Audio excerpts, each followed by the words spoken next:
Hi everyone, here we've got HTC Desire 21 Pro, and let me share with you how to enable call waiting on this device.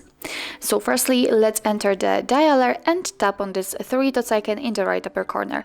What's more, it doesn't matter if you will be on the contacts, recents or favorites. Let's tap on it and tap on the settings. Here we have to choose calling accounts and tap on the card you're currently using.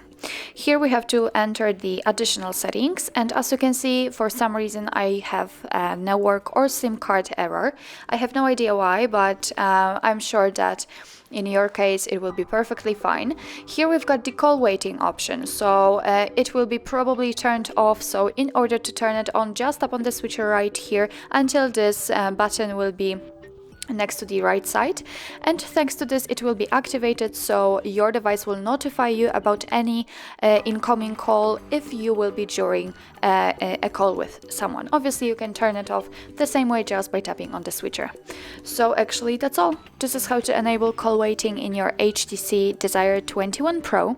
Thank you so much for watching. I hope that this video was helpful, and if it was, please hit the subscribe button and leave the thumbs up.